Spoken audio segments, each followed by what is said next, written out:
धनी धन को भोगता थोड़ी, धन की रक्षा करता है। भोगने की क्षमता ही खो जाती। भोगने के लिए तो धन को छोड़ने की कला चाहिए। दो फकीर एक नदी के पास आकर रुके।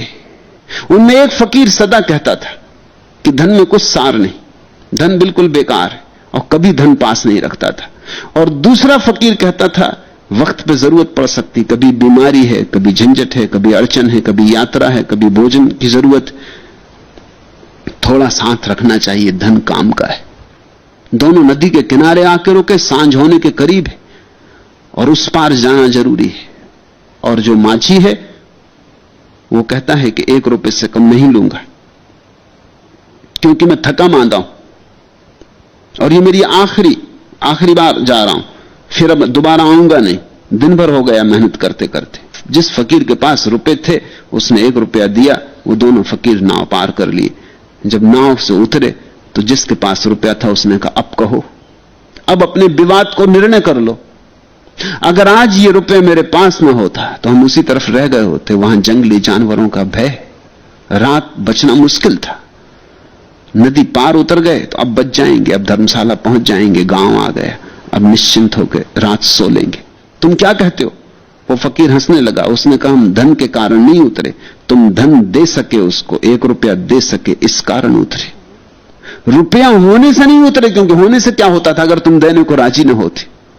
उतर सके देने के कारण। विवाद फिर अपनी जगह खड़ा हो गया। धनी तो अक्सर धन को भोग नहीं पाता है, क्योंकि धन भोगना हो तो धन को भी देना पड़ता है।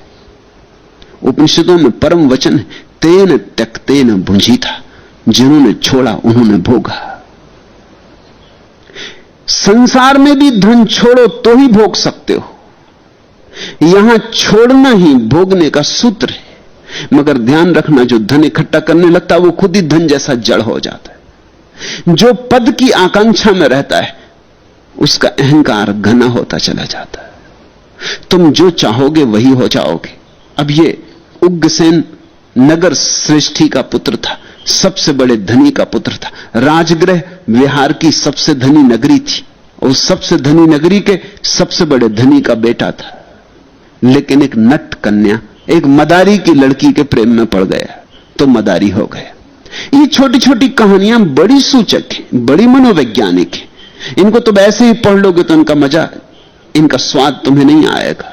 इनमें धीरे धीरे उतरना। तुम जरा गौर करना, तुमने जिससे दोस्ती की है आखिर में तुमने पाया नहीं कि तुम उसी जैसे हो गए। दोस्ती की तो बात छोड़ो, किसी से दुश्मनी भी अगर कर ली तो भी उस जैसे हो जाओगे, क्योंकि उसी का चिंतन करोगे, उसी का हिसाब रखोगे। वो कैसी चालें चल रहा है वैसी चालें तुम चलोगे। उससे कैसे रक्षा करनी इसका विचार करते रहोगे।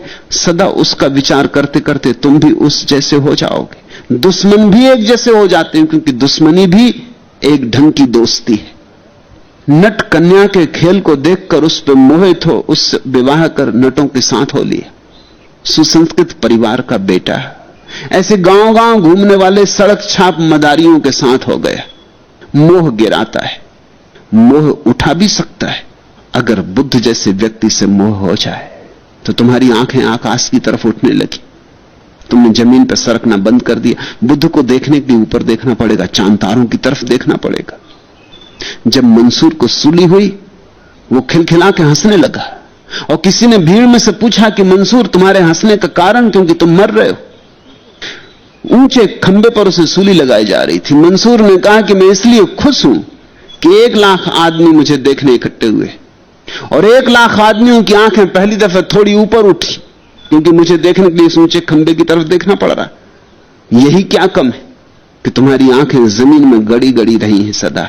आज चलो मेरे बहाने ऊपर उठी, और हो सकता है मुझे देख के तुम्हें परमात्मा की थोड़ी याद आए, और मेरे आनंद को देख के तुम्हें याद आए कि परमात्मा जिसके साथ हो जाता है वो मरने में भी खुश है, और परमात्मा जिसके साथ नहीं वो जीवन में भी